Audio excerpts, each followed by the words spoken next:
Et donc, on le fait ce soir avec deux invités, donc avec Xavier Guignard, qui finit sa thèse à Paris 1, qui est chercheur à l'Institut de recherche Noria, qui achève sa thèse à Paris 1 après un terrain de 3 ans en Palestine, qui a beaucoup travaillé sur la question de l'autoritarisme, des pouvoirs, de l'articulation entre pouvoirs locaux et pouvoirs nationaux.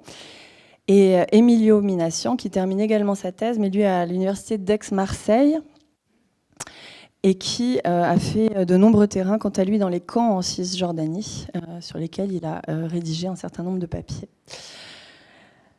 Alors, quand on pense à la question du pouvoir en Palestine, on pense immédiatement à la question de l'éclatement du pouvoir, puisqu'on est face à un éclatement qui est d'abord évidemment territorial, mais qui est aussi l'éclatement des centres de pouvoir, y compris au sein de l'autorité palestinienne, et de manière plus générale également l'hétérogénéité des modes de pouvoir, puisque on est face à des modes de pouvoir qui sont à la fois coloniaux, autoritaristes, voire religieux. Donc la première question que je poserai à nos invités pour lancer ce débat et cette présentation est la suivante. Quelle est finalement aujourd'hui l'expérience vécue du pouvoir par les Palestiniens dans les territoires qu'ils habitent, à défaut de les contrôler forcément? Et est-ce qu'on peut parler d'une expérience unique, ou est-ce qu'on est au contraire face à des phénomènes de pouvoir et de contrôle qui sont très divers en soi? Merci pour cette introduction. On va probablement alterner la parole là sur la demi-heure qui arrive, et puis après on va laisser un maximum de temps pour vos questions, notamment parce qu'effectivement ça a été rappelé en introduction. On arrive après une semaine qui a été riche et à la fois terrible. On a décidé de ne pas tout à fait répondre là maintenant à ces questions, aux questions posées par la présentation du plan Kouchner-Trump, même si on peut tout à fait prendre le temps dans les questions-réponses d'en discuter. Et on va peut-être vous donner là des outils pour comprendre à quel moment politique ça arrive en Palestine. Et effectivement prendre un peu de temps avec vous pour revenir sur la question du pouvoir, de qui l'exerce, comment on l'exerce, où on l'exerce, sur qui on l'exerce. C'est mieux comme ça ? Pardon. Donc d'interroger le pouvoir palestinien et de se détacher pour un petit moment de la question de est-ce qu'il y a un État, est-ce qu'il n'y a pas d'État, à quoi ressemble l'État, est-ce qu'il y aura un État, même si ça peut tout à fait animer notre discussion. L'idée étant que en présence ou en l'absence d'un État palestinien depuis les premiers temps d'Oslo, on a vu émerger un pouvoir palestinien, même des pouvoirs palestiniens. Et en tout cas, on a des Palestiniens qui sont gouvernés par ces pouvoirs, dont on va reparler. Et c'est un peu ces expériences-là qu'on voulait partager avec vous. Ce qui est toujours un petit peu délicat, parce qu'on peut avoir tendance, et c'est une façon de répondre en premier à cette question, quand on s'occupe de la relation entre les Palestiniens et les formes de pouvoir auxquelles ils sont confrontés, de rapidement faire l'impasse sur l'évidence, faire l'impasse quand on y vit et faire l'impasse quand on restitue cette expérience, qui est l'évidence est qu'on vit dans un cadre colonial. C'est surplombant, c'est déterminant, ça existe dans tous les rapports de pouvoir et les rapports sociaux. On pourrait le détailler, il y a des gens qui le font probablement beaucoup mieux que nous, mais ce qu'on va rappeler en introduction, je pense que je vais le faire, et puis Emilio le fera aussi, c'est vraiment à quel point la réalité du pouvoir palestinien dont on va parler se comprend dans ce cadre-là. On n'est pas dans un territoire politiquement neutre, on est dans un territoire occupé, on est dans un territoire qui est gouverné directement ou indirectement par Israël. Et ça informe les pratiques de pouvoir dont on va témoigner. Pourquoi on rappelle ça ? Parce qu'il y a une critique qui est portée par les Palestiniens sur leur pouvoir au pluriel, dont on va se faire écho. Mais on tient quand même à rappeler que cette critique, aujourd'hui, elle s'inscrit vraiment dans cette réalité-là. C'est-à-dire que pas un palestinien qu'on peut rencontrer ne fait abstraction de cette double réalité qu'il a. Quel que soit son rapport avec son autorité politique, il y a quelque chose au-dessus, il y a quelque chose qui détermine aujourd'hui sa circulation, son existence, le type de papier qu'il peut avoir, ce qu'il peut faire ou pas faire, ce qu'il peut dire ou pas dire. Et c'est aujourd'hui la question coloniale. Voilà pour répondre sur un premier point. Et puis, pour faire cette transition, puisqu'on va parler d'autorité nationale palestinienne, et puisque je n'ai aucune idée a priori de votre degré de familiarité avec cette chose, je vais affronter en quelques minutes un rappel qui peut être très ennuyeux pour certains, mais qui peut nous permettre de tous parler de la même chose. L'autorité nationale palestinienne, c'est cet objet politique qui est créé dans la suite des accords d'Oslo. Donc, les accords d'Oslo, c'est évidemment la reconnaissance mutuelle en 93, mais c'est toute une série d'accords qui vont suivre dans les quelques années, qui donnent naissance à un pouvoir qu'on qualifie d'autonome en Palestine, qui est, à exception près d'une très courte expérience à Gaza, la première expérience de gouvernement palestinien, dont on ne parle pas d'indépendance, on parle d'autonomie, qui a, à l'époque, mandat, en 5 ans, de préparer le terrain. Alors, selon une lecture optimiste, à l'État de Palestine, selon une lecture qui est plutôt la nôtre des accords d'Oslo, à ce qu'on va appeler la négociation des paramètres permanents ou la question permanente, c'est-à-dire régler toutes les questions laissées en suspens par Oslo, Jérusalem, les réfugiés, les frontières, les ressources naturelles. Jérusalem, je l'ai dit. Donc l'autorité, elle naît dans ce cadre-là. Elle naît pour gouverner le provisoire et pour gouverner l'autonomie. Et c'est fondamental si on veut comprendre de quoi il est question quand on regarde l'autorité, c'est ses conditions de naissance.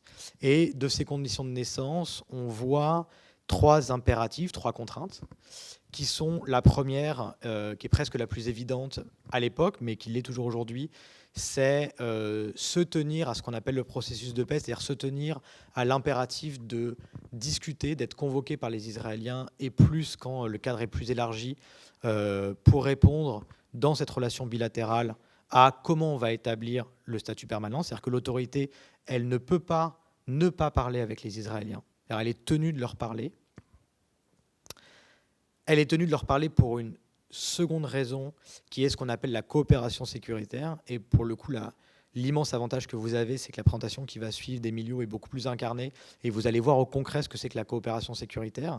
Mais en 2 mots, c'est l'échange forcé de renseignements entre l'autorité et le gouvernement israélien, qui à la fois bénéficie immédiatement après la signature des accords aux Israéliens, puisque ça leur permet de déléguer le contrôle des populations les plus contestataires au gouvernement palestinien. Et puis aujourd'hui, ce gouvernement en est bénéficiaire en retour, puisqu'Israël le nourrit de renseignements sur ses oppositions. Vous avez pu voir d'ailleurs que Abbas a menacé, c'est la 3e fois en 5 ans, de rompre ces relations-là. On pourra en discuter si vous voulez sur ce que ça veut dire et la portée de cette décision, enfin de cette annonce. Et puis le 3e volet qu'on a plutôt plus tendance à ignorer parce que c'est moins facile pour nous en tant que sociologues à appréhender, c'est la coopération économique. Il y a un volet des accords de la période Oslo qu'on oublie parfois, c'est ce qu'on appelle l'accord de Paris. C'est la déclinaison économique de la relation entre Israéliens et Palestiniens. Et c'est l'orchestration de l'enchâssement. C'est-à-dire que le marché palestinien est dans le marché israélien. Les frontières, donc l'import-export est géré par les Israéliens. Le marché palestinien est un marché de déversement du surplus de production israélien. L'économie palestinienne, c'est son développement, que ça soit, il y a eu tout un débat sur le déploiement de la 3G il y a quelques années, mais sur son appareil productif, industriel, est contraint par ces accords-là. Et ce n'est pas neutre quand on veut pérenniser un effort économique que d'être contraint, et on est toujours contraint aujourd'hui sur ce domaine-là. Et ce n'est pas pour rien que 70% du document Kouchner-Trump s'intéresse à cette question économique, c'est que c'est un pilier de la relation nouée entre le gouvernement palestinien et Israël après 1993. Voilà en très résumé les conditions de naissance. Alors j'imagine que pour beaucoup c'est une répétition un peu ennuyeuse, mais voilà de quoi on parle et pourquoi on parle d'autorité nationale et pas d'État de Palestine en 1993. Et puis pour passer très très rapidement sur cette histoire, à la fin de la décennie 90, évidemment cette période de 5 ans n'aboutit pas sur la conclusion d'un accord permanent, va s'ouvrir une période de contestation qu'on appelle la seconde intifada. Et puis après ça, et là c'est là où on peut avoir un espace de discussion, va s'ouvrir une période pour nous qui est charnière, ce qui est toujours compliqué à délimiter, mais disons qu'après l'intifada, on va être témoin d'un certain nombre de reformulations du pouvoir palestinien qui va être divisé déjà. On va voir en 2006-2007 la division palestinienne prendre corps, c'est-à-dire qu'on va avoir des élections législatives en 2006 qui vont porter le Hamas au premier rang des partis politiques palestiniens et qui normalement devraient lui voir conférer le gouvernement. Il y a un an de discussion au sommet entre le Fatah qui ne laisse pas la place à son opposant historique et, pardon, j'ai plus de voix, et un environnement régional international qui l'appuie lourdement, on pourra y revenir, mais l'Union européenne met en place des mécanismes d'exception pour contourner l'acheminement de l'aide, pour que le Hamas n'envoie pas un centime. Cette situation de fait va aboutir en 2007 à l'existence de deux autorités, l'une qui va siéger à Gaza sous la gouverne du Hamas et l'autre qui va siéger à Ramallah sous la gouverne du Fatah. C'est la situation dans laquelle on est toujours. Ça fait donc aujourd'hui 13 ans qu'on est dans cette période de division palestinienne qui va lourdement marquer l'expérience des Palestiniens. Donc aujourd'hui, ça fait une demi-génération que les Palestiniens connaissent deux autorités. Ce pouvoir va également démobiliser, dans tous les sens du terme, sa population après la seconde intifada.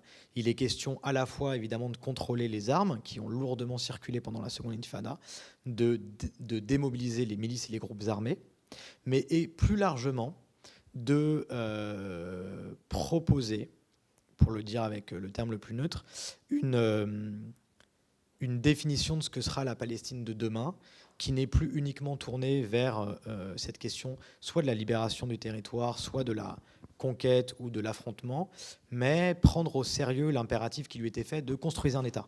Construire un État, construire une économie, et c'est vraiment les premières années du gouvernement Fayyad et sous la tutelle d'Abbas qui vont tenter de donner le change à toutes ces demandes-là. Ces demandes-là, par ailleurs, elles ne sont pas...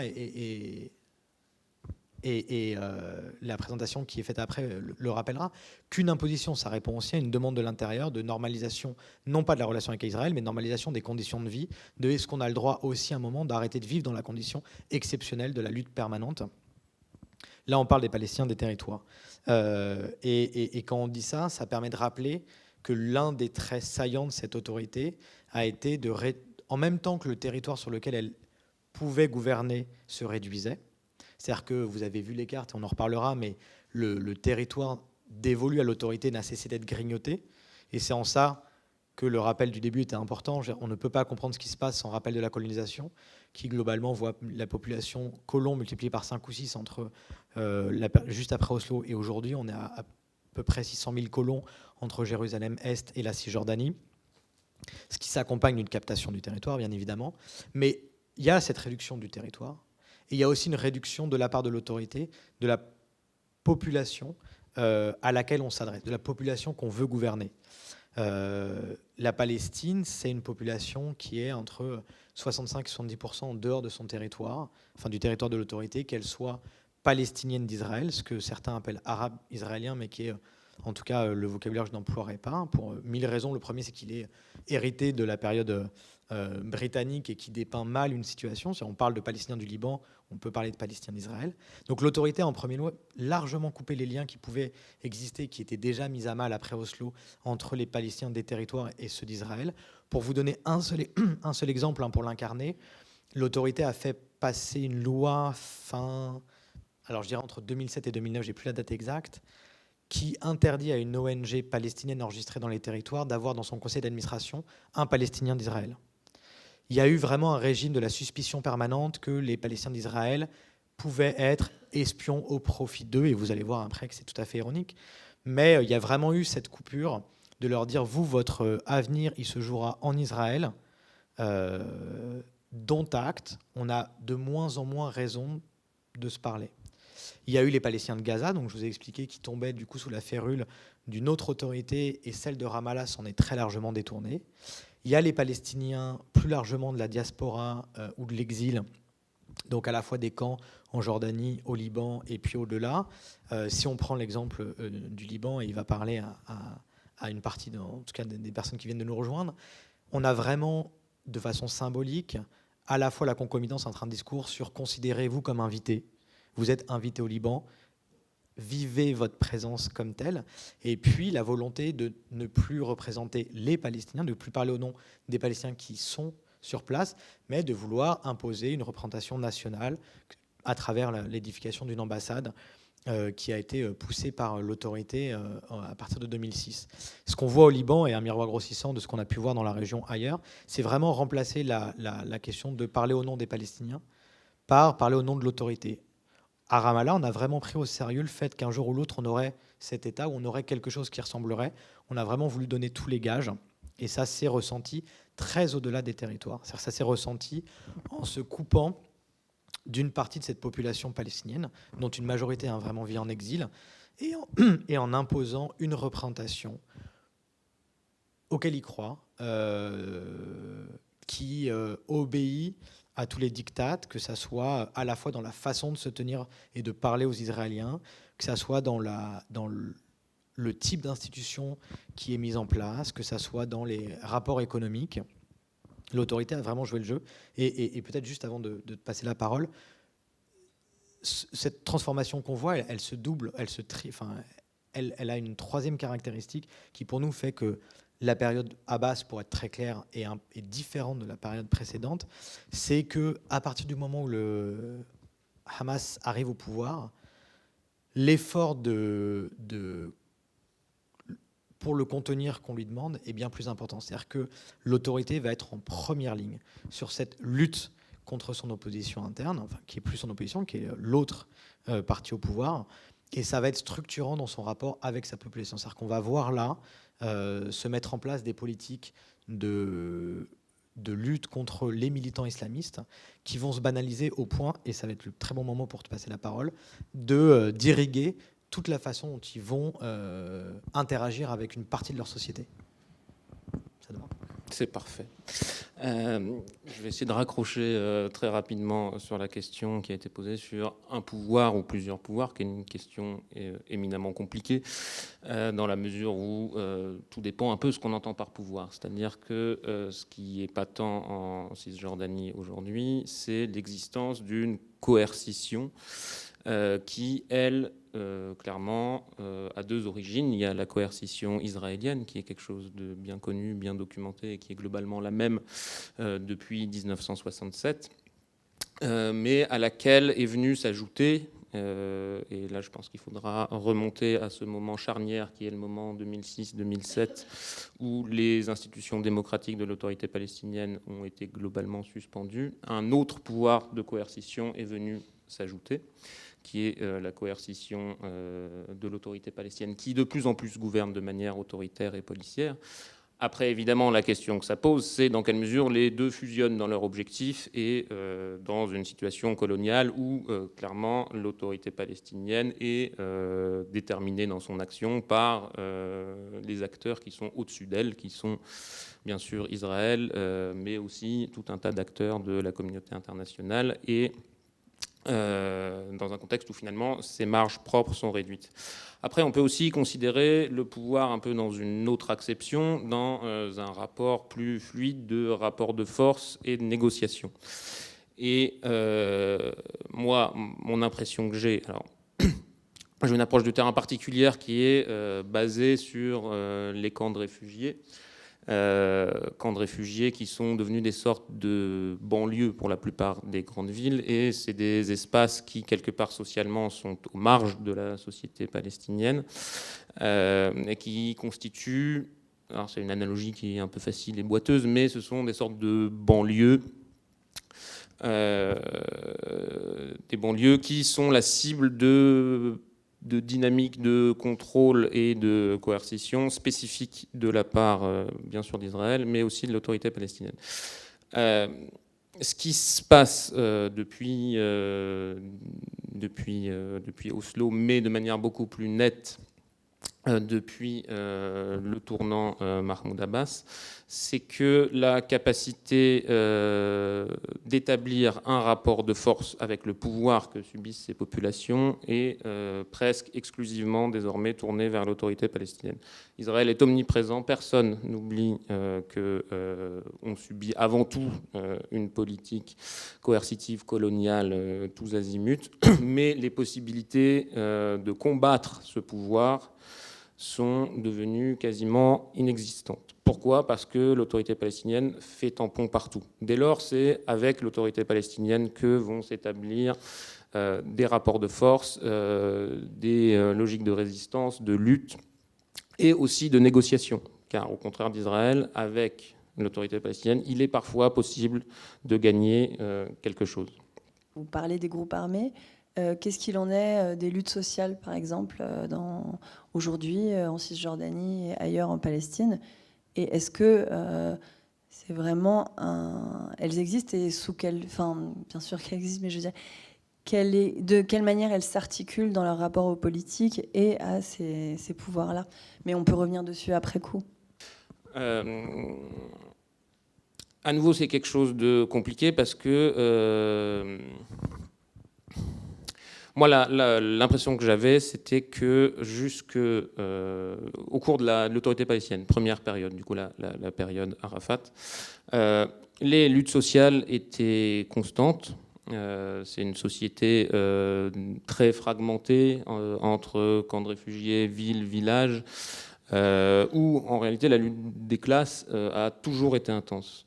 En revanche, ce qui se passait, c'était que ces luttes sociales étaient en quelque sorte absorbées par la lutte nationale qui constituait leur terrain d'expression. C'est-à-dire que les instances politiques, les factions et l'autorité palestinienne elle-même jouaient un rôle de médiateur et de négociation entre les différents segments sociaux qui, tous, quelque part, se reconnaissaient comme partie prenante d'une même lutte, d'une lutte pour la souveraineté nationale.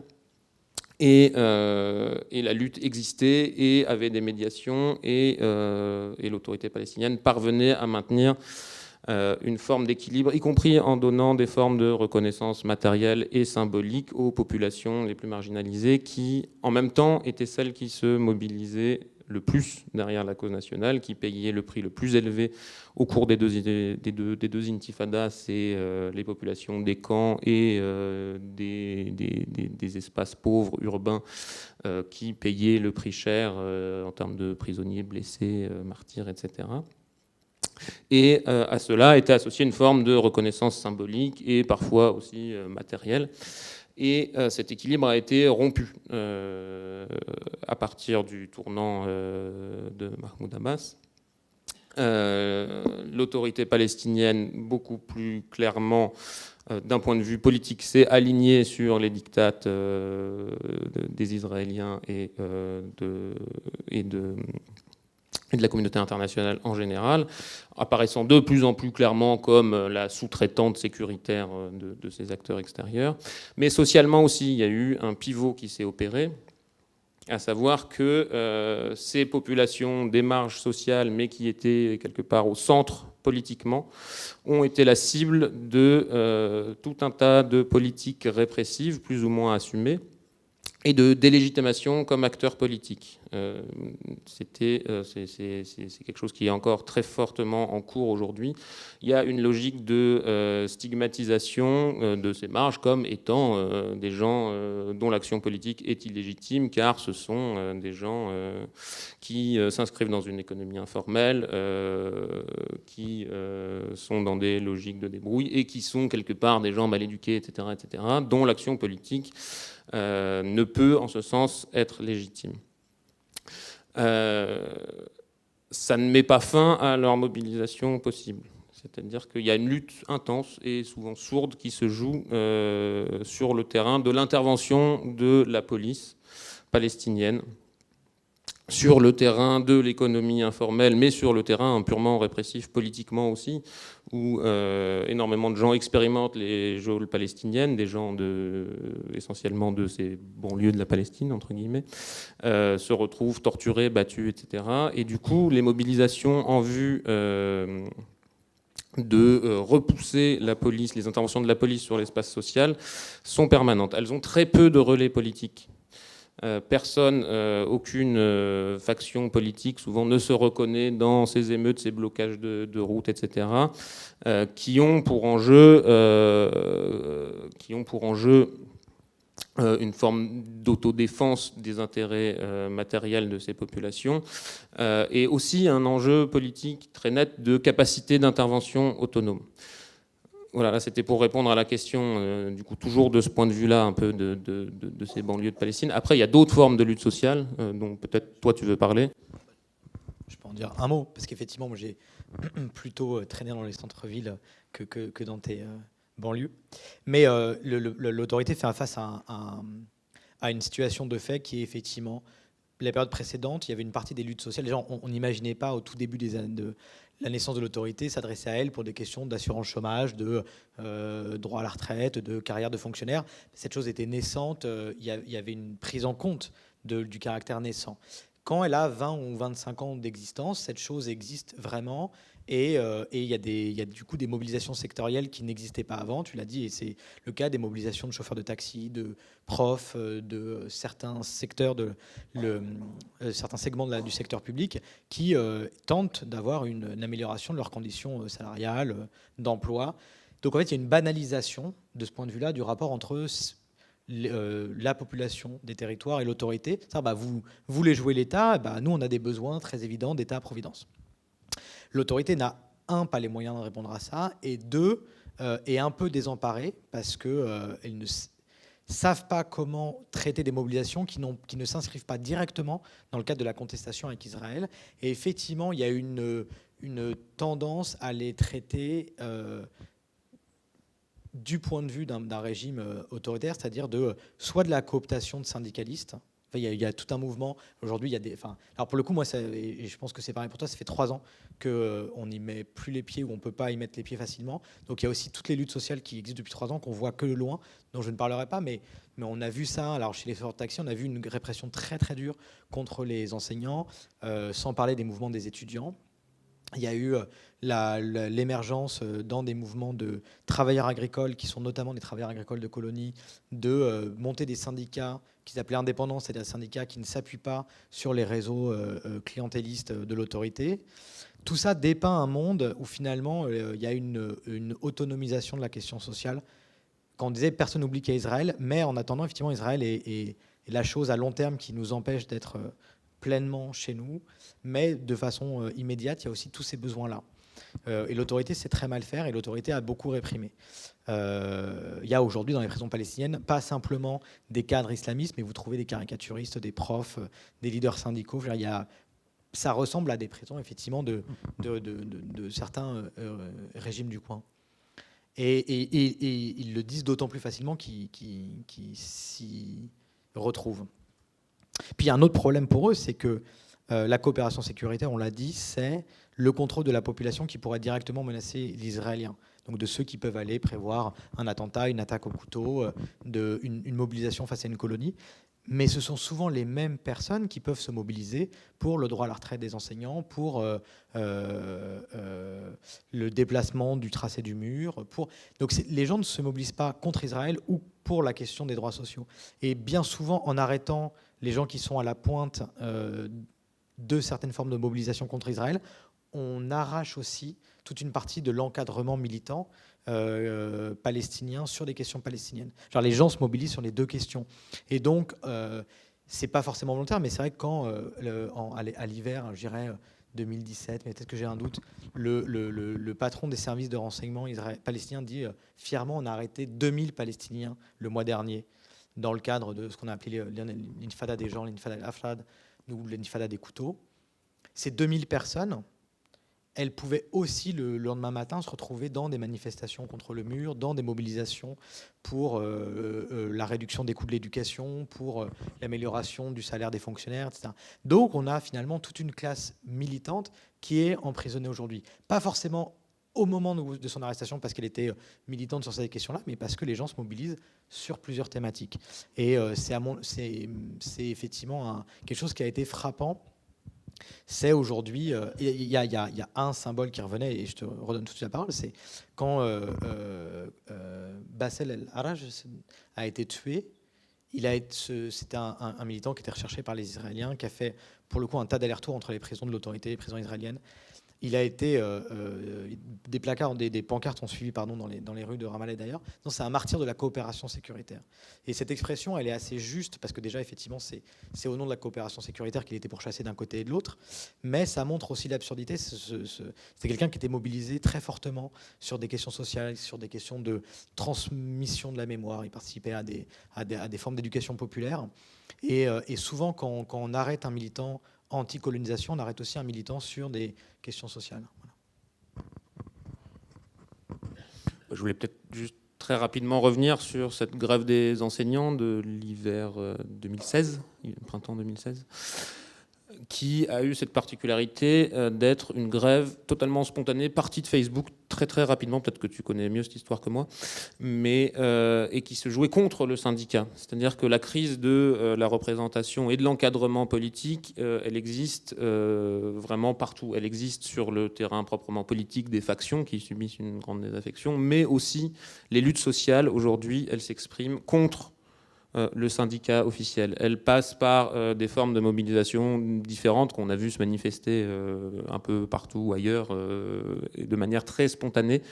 En fait, cette grève s'est montée, s'est engrainée et c'est une grève très très forte à laquelle le pouvoir a répondu en accusant les enseignants d'être des agents du Hamas alors qu'ils réclamaient des arriérés de salaire.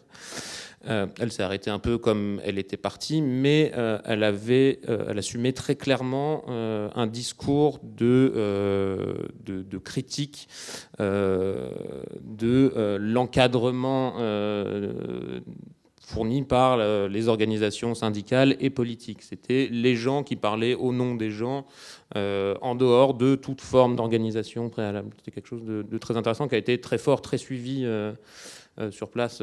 C'était, je pense, la mobilisation la plus populaire, la plus forte à laquelle on a assisté, qui a dépassé aussi les enseignants. Hein. Beaucoup de gens soutenaient aller aux manifestations, etc. Depuis, je pense, au moins 2011. Mais en quoi est-ce que finalement le cadre politique palestinien, qui est quand même très spécifique du fait de la présence de l'autorité israélienne, des autorités israéliennes et du contrôle israélien, elle implique que ces mobilisations, elle limite finalement la comparaison avec ce qui se passe ailleurs dans le monde arabe pour ce qui est de ces mouvements sociaux, etc.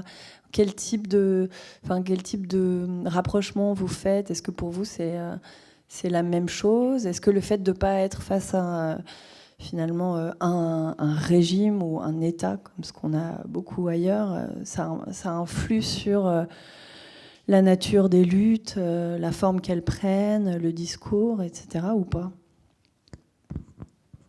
La spécificité, elle tient au fait que chaque militant, à chaque moment de prise de décision sur comment agir, quelle forme de mobilisation on va prendre, a en tête qu'il y a ces deux objectifs. Il peut y avoir une demande, voire une opposition frontale avec l'autorité, mais qu'il y a Israël derrière. Et cette prise en compte permanente de ces deux pouvoirs et de se dire qu'on ne va pas non plus, quel que soit le degré d'opposition qu'on a avec l'autorité, donner matière à Israël pour délégitimer encore un peu plus cette chose qui existe tant bien que mal, ça compte. C'est quelque chose qui revient très souvent dans les discussions qu'on peut avoir, c'est si on allait jusqu'au bout et qu'on faisait tomber l'autorité, et pour le coup, j'en parle d'autant plus facilement qu'il n'est pas là, mais Nicolas Dopouillard, qui a fait un bouquin qui s'appelle « La mosaïque éclatée » sur le mouvement national palestinien aujourd'hui, le remarque avec justesse, même en tout cas les partis d'opposition veulent à moyen terme la disparition de l'autorité, mais ne le posent pas comme condition effective, parce qu'ils se rendent bien compte que ça ne se transformera pas immédiatement en gain politique. L'autorité est finalement quelque part préservée de cette absolue contestation, parce que elle existe aussi dans le cadre de cette relation tripartite. À l'inverse, et c'est à mon avis, à l'inverse, non, mais à côté, la spécificité, pour le coup, les régimes dont tu peux parler témoignaient d'une forme d'apathie politique, d'entraves assez massives aux formes de mobilisation. Or, en Palestine, puisqu'on avait, et y compris de façon ritualisée, des mobilisations fortes, nationalistes sur la question de l'occupation, on avait quand même une visibilité de l'action politique et de l'action populaire partout. Que ça soit pendant la période de la Seconde Intifada ou même avant, on a quand même des moments d'intense mobilisation. Et une des transformations qu'on voit, une des caractéristiques peut-être qu'on voit, c'est qu'aujourd'hui, le pouvoir en place, même de ça, il a peur, parce qu'il a peur que le prétexte, qui n'est pas qu'un prétexte, mais d'une mobilisation anti-occupation, se retourne contre lui. Ça s'est vu en 2008, où il y avait des commémorations prévues pour les 70 ans de la Nakba. Le pouvoir a absolument mis tout son poids sécuritaire pour en limiter la portée, sans pouvoir absolument les interdire parce que le message aurait été trop fort, mais la peur bleue de l'appareil sécuritaire, c'est que sous couvert d'une mobilisation qu'on ne peut pas interdire, en tant que leader palestinien, on ne peut pas dire « n'allez pas manifester contre l'occupation », que ça se retourne. Parce qu'effectivement, et Emilio l'a rappelé, on ne gagne pas contre les Israéliens, ils tirent, globalement, pour aller très schématiquement. Contre l'autorité, on a encore des marges de petites victoires. Et donc, c'est la grande peur de l'autorité, c'est que cette mobilisation qui, quelque part contingente de leur situation d'occupés, se retourne contre eux. Et c'est aujourd'hui un des paradoxes dans lesquels ils sont enfermés, de comment on peut encadrer ces mobilisations, qui sont aussi une des qui légitiment notre existence, et comment on fait ça tout en ayant absolument peur de voir 10 000 personnes dans la rue, parce que 10 000 personnes dans la rue, si elles commencent à se retourner contre nous, on ne sait plus faire.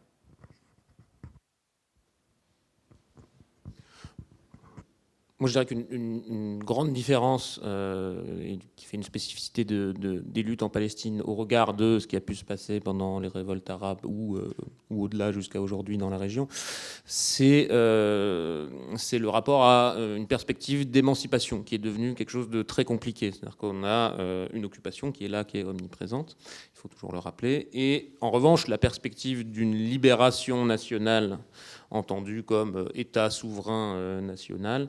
Cette perspective-là est fondamentalement en crise dans la mesure où l'État n'est pas souverain, mais il est là. On sait très bien ce que ça va donner le jour où, si jamais, par miracle, on a la fin de l'occupation, on aura ça, ce qui n'est pas très engageant.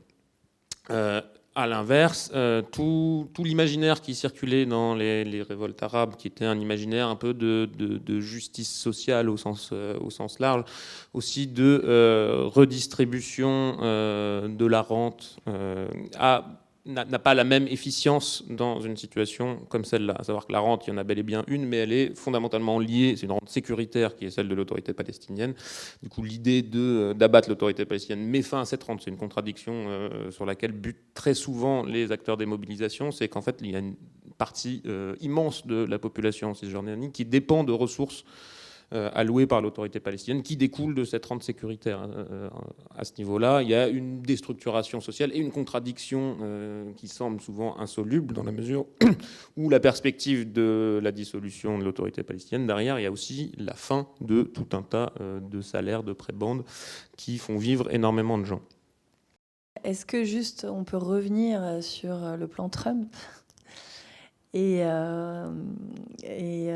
que vous nous livriez votre analyse sur le sujet et notamment sur la façon dont, selon vous, c'est un événement politique qui conforte votre vision de ces questions. Un des premiers enseignements qu'on peut en tirer, c'est que cette proposition politique, elle ne nous fait pas sortir, malgré ce qui a pu être annoncé, de ce qu'on appelle le moment Oslo. C'est-à-dire qu'en fait, si effectivement on a une lecture très positive d'Oslo, on s'est dit Oslo, c'était l'État palestinien qui n'est jamais arrivé, donc Oslo est mort. C'est une façon de lire les accords, qui ne disaient pas exactement ça d'ailleurs. Si on se dit Oslo a organisé quoi ? Oslo a organisé la poursuite de la colonisation, parce qu'Oslo ne prévoit pas de mettre fin à la colonisation, et la délégation à un pouvoir autonome mais pas souverain palestinien. Mais le plan Trump est très exactement dans la ligne d'Oslo. En tout cas, moi, c'est ma lecture. Elle peut être contrariée. Je suis ravi de l'entendre être contrariée. Mais c'est la lecture que j'en fais. Et quelque part, le plan lui-même s'inscrit là-dedans. C'est-à-dire que, contrairement à ce qu'on peut croire, ils font très attention à ne pas être en rupture avec toujours ce qu'on appelle la solution à deux États, étant entendu, même dans le plan qu'on dit État et souveraineté sont des concepts discutables, c'est écrit. Et le rapport commence par citer un discours d'Yitzhak Rabin en 95. Rabin est l'icône de ce qu'on a imaginé être l'Israël de la paix. Et la déclaration du rapport nous dit mais on n'ira pas plus loin que ce que Rabin a dit. Rabin a dit en 95 un peu moins qu'un État. Nous, c'est ce qu'on veut pour les Palestiniens. Et en ça, pour moi, le plan Trump, il est dans sa caricature une révélation de tous ces non-dits d'Oslo, de tous ces non-dits de ce qu'on a appelé le processus de paix. Il ne tranche pas, c'est-à-dire qu'il prend acte d'un certain nombre de réalités, et je vais probablement plus te laisser répondre sur quelles sont les mobilisations qu'il y a autour ou pas, mais pourquoi il n'y a pas eu des manifestations monstres? Il y a 1000 raisons, mais l'une d'entre elles, c'est que le plan ne dit pas autre chose que ce qui est aujourd'hui. C'est une surprise. La carte qui a été dévoilée est une surprise pour personne dans les territoires. C'est une surprise pour les gens qui se laissent croire que l'occupation, c'était pas aussi énorme que ça. Mais pour les gens qui vivent, ils savent très bien que de toute façon, tel et tel endroit, on ne peut pas y aller, que tel endroit, il y a un checkpoint, que là, on passe sur un pont, là, on passe dans un tunnel. Le plan décrit quand même en gros ce qui se passe. Un peu la même chose que la reconnaissance de la capitale il y a 3 ans. Ça saute aux yeux de tout le monde que oui, ils sont installés à Jérusalem, que oui, Jérusalem est aujourd'hui unifiée selon la terminologie israélienne, mais en tout cas sous un contrôle unique israélien. Et ce plan, quelque part, incite à ne pas tout à fait se voiler la face sur ce qui est en train de se passer, mais ne va pas... Alors c'est un événement politique en sens, c'est un événement politique, c'est-à-dire qui vient rythmer 25 ans de relations où les plans les plus absurdes se succèdent les uns aux autres. Mais il a l'avantage de dire très clairement que ce que font les Israéliens depuis 25 ans, ça marche à leurs yeux. Mais, et c'est la quadrature du cercle du point de vue israélien, le bout de cette logique, c'est l'absorption de la population palestinienne, et ils n'ont toujours pas résolu ce problème-là. C'est-à-dire qu'à force de vouloir le plus d'espace possible, et vous avez vu, c'est le contrôle absolu de tout, on essaye de trouver les moyens d'organiser l'isolement, le découplement du territoire et de la population, en concentrant la population palestinienne dans des centres urbains de plus en plus denses, en déléguant cette gestion à une autorité qui, si elle veut s'appeler État, s'appellera État, si elle veut s'appeler autre chose, s'appellera autre chose. Mais c'est vraiment ça la logique à l'œuvre, et quelque part, elle ne fait qu'entériner ce qui se passe. Ce que tu dis, c'est qu'au fond, c'est un plan qui ne change rien à la réalité de l'exercice du pouvoir sur le terrain. Alors, il change 2-3 paramètres quand même. Il y a des innovations sur cette espèce d'apparition de bout de terrain dans Gaza, la délimitation qui est pas, et ils le disent, on n'a pas de carte haute définition, c'est-à-dire qu'en fait on a fait des traits qui sont quand même très grossiers. Il faudrait raffiner ça, et puis c'est une proposition pour leur discussion bilatérale, mais globalement ça ne, il y a l'ouverture de l'esplanade des mosquées à la prière pour les 3 religions, qui est fondamentalement quelque chose qui peut, symboliquement, en tout cas c'est peut-être symboliquement le plus gros changement, mais de fait il y a eu la reconnaissance de l'annexion du Golan sans que personne le voie. La carte proposée aujourd'hui de ce qu'on appelle l'État d'Israël a le Golan sans que, pour le coup... Alors, on a bien conscience que représenter aujourd'hui la partie syrienne, c'est un autre casse-tête, mais cette chose était jusqu'à présent reconnue quand même comme territoire occupé. Donc le plan ne vient pas fondamentalement changer les choses, il vient acter l'état de fait. Et en fait, en venant l'acter, il demande à tout un tas de commentateurs d'ouvrir les yeux sur ce qui est véritablement présent. Et vous voyez, la timidité des réactions est pour le coup intéressante, parce que personne ne veut se prononcer sur cet état de fait. Voilà. Emilio, tu as la même analyse ? Moi, j'ai pas grand-chose à rajouter là-dessus, mais ça semble à la fois un événement et un non-événement. C'est-à-dire que ça propose d'acter une situation de fait existante.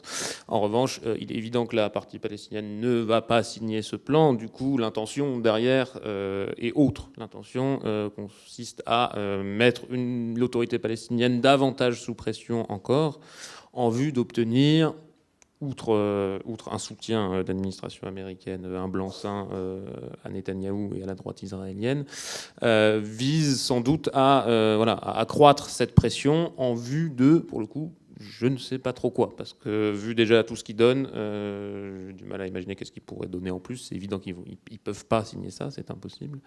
Ce qui va se passer, c'est que ce pseudo statu quo où en fait il n'y a pas de négociation, et ce qui se passe, c'est que l'état de fait progresse, va se poursuivre. Il n'y aura pas de signature de ce plan de paix. En revanche, l'offensive israélienne, l'offensive coloniale, va se poursuivre et va être renforcée. Voilà.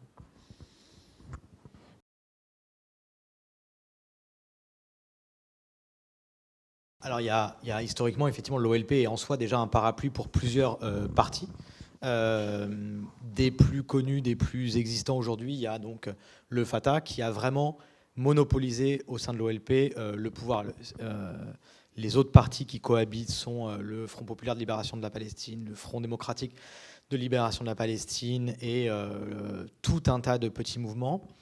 Le pouvoir aujourd'hui, alors je vais essayer d'être le moins imprécis possible.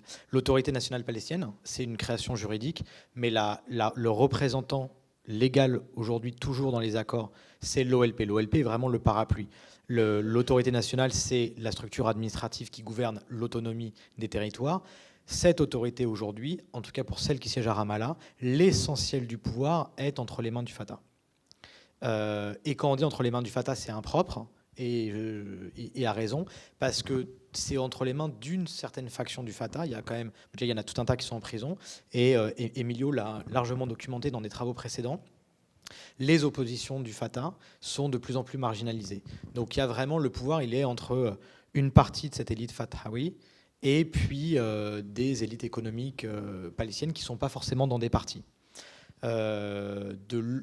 Hors de l'OLP, il existe principalement deux factions qui sont nées après l'OLP, donc le Hamas que vous avez cité et le mouvement du djihad islamique, qui sont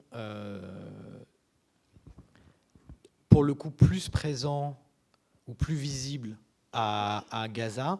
Quand on dit plus visible, c'est qu'en Cisjordanie, il est compliqué aujourd'hui de se revendiquer du Hamas. Le djihad islamique a un rapport plus particulier parce que là, pour le coup, on rentrerait vraiment dans des détails, mais c'est un parti qui ne s'est pas engagé dans la compétition politique. Donc c'est un parti qui n'a pas frontalement affronté ni l'une ni l'autre des autorités sur ses prises de position. Ils peuvent être en désaccord, mais c'est un parti qui a tranché tout le débat dont on parlait tout à l'heure de savoir comment prioriser les luttes. Pour être très caricatural, le djihad a dit « je ne rentrerai pas dans la lutte interpalestinienne tant qu'on n'a pas résolu la question de l'occupation ». Et donc c'est un parti qui est très singulier sur la scène nationale et qui, en ce sens, d'ailleurs, a une capacité de dialogue avec l'intégralité des forces politiques. Mais une fois qu'on a rappelé ça, genre le paysage palestinien est composite, mais ce que je pense qu'Emilio disait et ce qu'on a pu voir, c'est qu'il y a une désaffection de ces partis traditionnels, et aujourd'hui, et probablement qu'on en loupe beaucoup en n'étant plus là-bas depuis 2-3 ans, il y a des organisations. Alors déjà, il y a toutes les organisations qui peuvent exister en dehors des frontières de la Palestine. Il y a des mouvements de la jeunesse en diaspora qui s'organisent. Il y a des mobilisations de Palestiniens à l'extérieur qui ne sont plus uniquement centrées sur la question palestinienne. Je pense au camp du Liban. On a parlé des syndicats qui essayent d'aujourd'hui de s'émanciper de cette tutelle-là. Bref, aujourd'hui, qui parle au nom des Palestiniens est d'autant plus composite qu'il y a une vraie crise de légitimité des autorités. Mais, et je ne sais pas si ça répond à votre question, aujourd'hui, l'une et l'autre des autorités sont quand même gouvernées quasi exclusivement d'un côté par le Hamas et de l'autre par le Fatah. Après, on peut aussi approcher votre question sous un autre angle, qui est celui du pouvoir local, qui est un peu un autre enjeu, mais qui est finalement aussi pris dans cette évolution qu'on constate là depuis 10-15 ans. C'est-à-dire que l'autorité palestinienne, au moment où elle s'est implantée, en réalité, elle gouvernait beaucoup de manière périphérique. C'est quelque chose qui avait été très très bien documenté à l'époque par Jean-François Legrain. C'est-à-dire qu'elle gouvernait en achetant des loyautés au sein de grandes familles ou de militants qui avaient acquis un statut particulier, en particulier dans les camps de réfugiés, etc. Et finalement, l'exercice réel du pouvoir, à savoir la médiation sociale, la redistribution des ressources, était délégué à ces formes de pouvoir local qui était quelque part détaché des enjeux de politique factionnelle où les rapports de solidarité beaucoup plus primaires souvent jouaient à plein, et que ce soit par la famille élargie, mais aussi la camaraderie de lutte, etc., et le sentiment de solidarité locale. Et l'évolution là-dessus est sans doute moins flagrante que sur d'autres terrains, mais en réalité, il se passe bel et bien quelque chose. Les notables locaux ont un accès aux ressources distribuées par l'autorité palestinienne qui est de plus en plus faible. C'est-à-dire que souvent, on va devoir passer par des canaux parallèles, souvent ceux des services de sécurité, pour accéder à des demandes d'emploi, de ressources ou autres, que à ce pouvoir notabiliaire qui néanmoins demeure une forme primordiale de pouvoir local.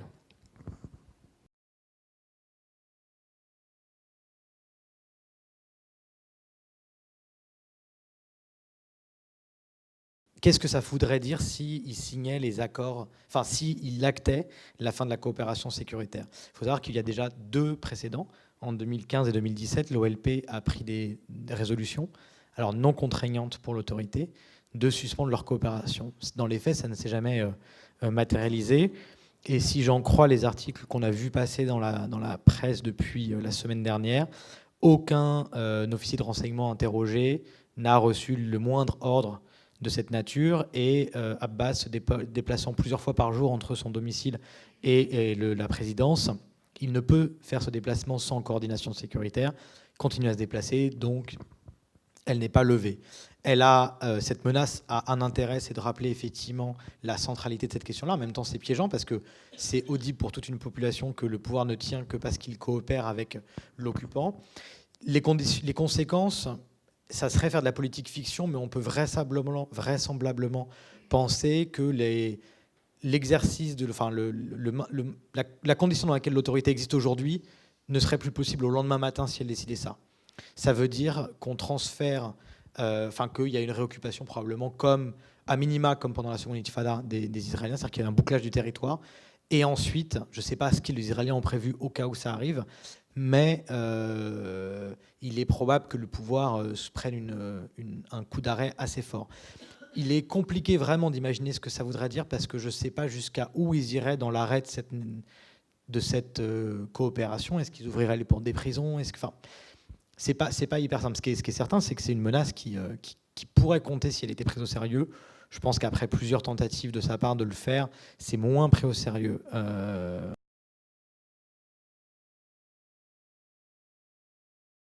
S'il y a bien une chose sur laquelle Abbas n'a jamais transigé, pour des raisons même qui peuvent, moi, me dépasser, c'est la question de Jérusalem.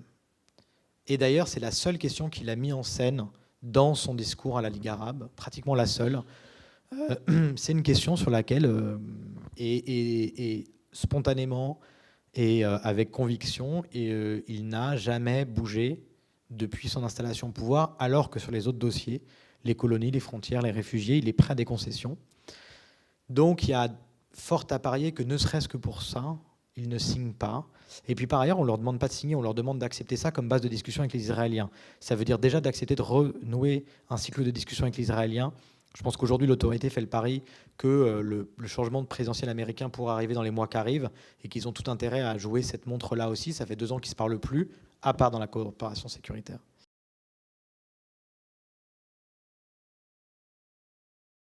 Le problème n'est pas Abbas. On a parlé de la période d'Abbas. Abbas incarne une période, mais il n'est pas en soi, ce serait trop simple de considérer qu'Abbas est il est le produit, il est le témoignage, il est l'incarnation de cette période-là.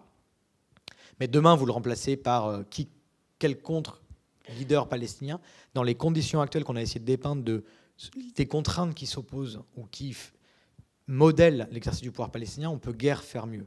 Le problème est moins Abbas que la colonisation. Fondamentalement, Abbas fait ce qu'il fait, et je ne veux pas le dédouaner de tout, mais ce qu'un autre qu'Abbas pourrait faire, ça changerait finalement à la marge, ça changerait probablement durablement dans certains rapports entre communautés éclatées palestiniennes et leurs rapports. Mais aujourd'hui, Abbas, il n'est pas responsable de l'intégralité du problème. Il y a d'ailleurs, personne ne se précipite pour le foutre dehors et prendre sa place.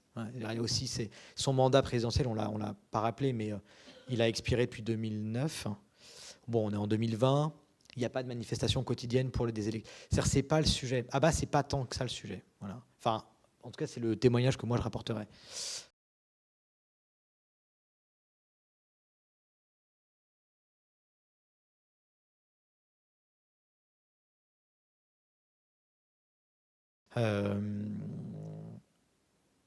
Quant à votre question sur l'opinion publique, il y a aujourd'hui, le lieu commun, c'est de dire qu'Oslo était un piège.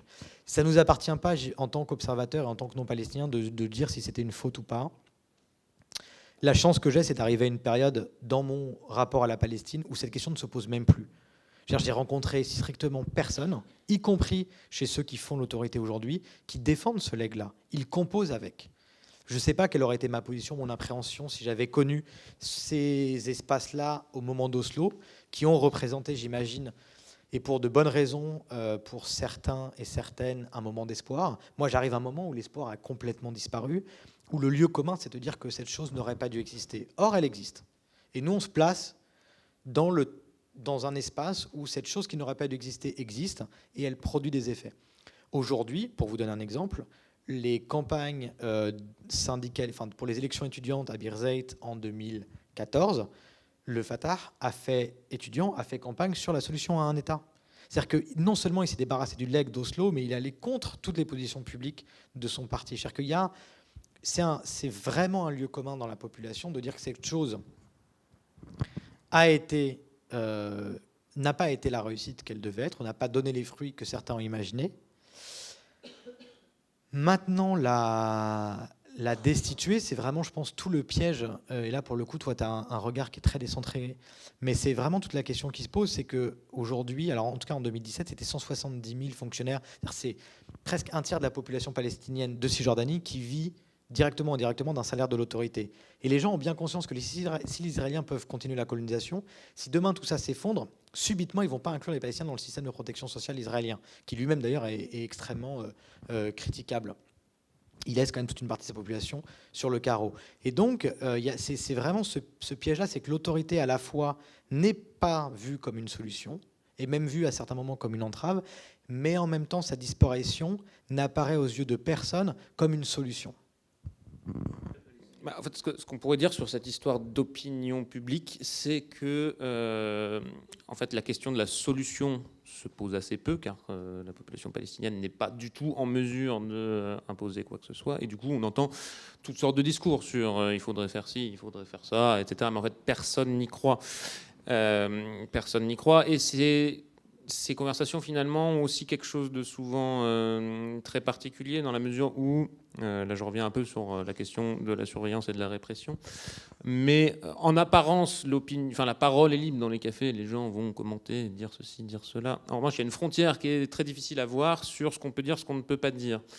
Tout le monde a conscience en permanence qu'il y a des informateurs non seulement qui travaillent pour Israël, mais qui travaillent pour l'autorité palestinienne. On les appelle manadib, mandoub au singulier. Ce sont des gens qui écrivent des rapports, qui sont peut-être votre copain, votre frère, etc., qui subissent des formes de chantage ou de rétribution, etc., etc.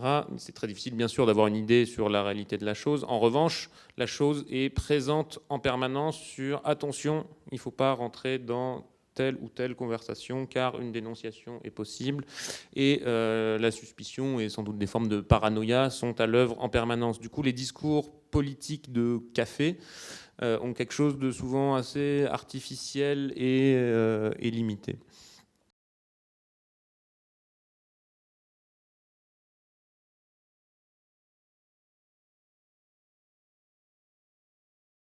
C'est quelque chose d'éminemment complexe et en plus d'extrêmement variable selon les camps et les zones en général.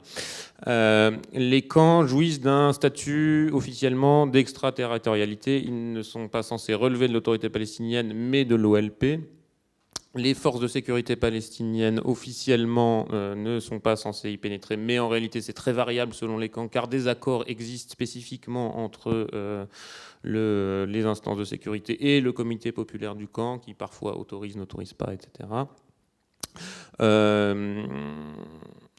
les camps ont eux-mêmes traversé la période 2006-2007. Ça a été une période de rupture. C'était des espaces, donc, comme je le disais, qui étaient très fortement mobilisés dans la deuxième intifada et où les factions souvent coopéraient de manière particulièrement proche. Et les comités populaires, les comités services, les comités populaires de service, englober l'ensemble des factions palestiniennes.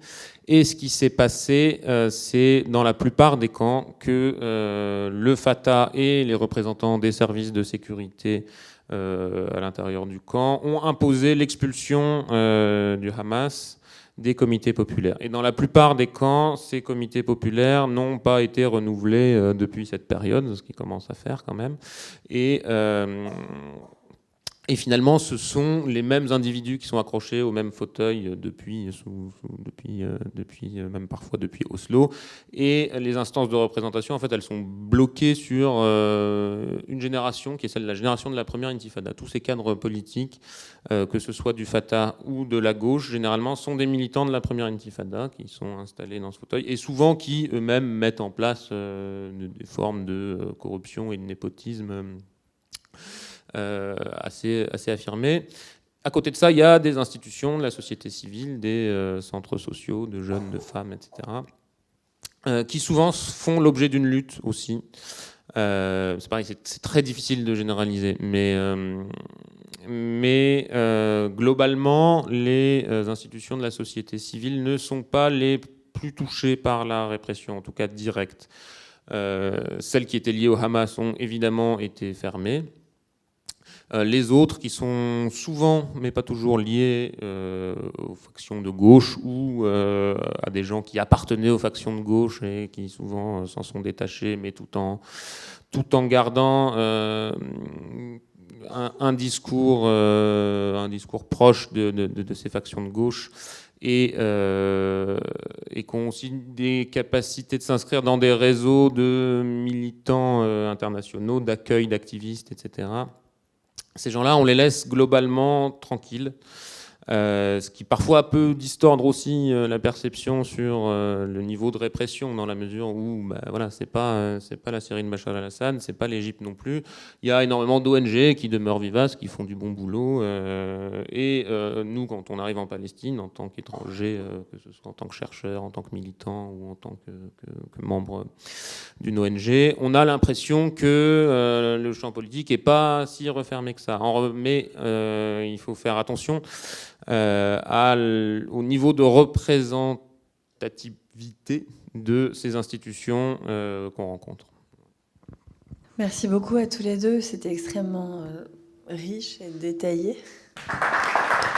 Merci à vous.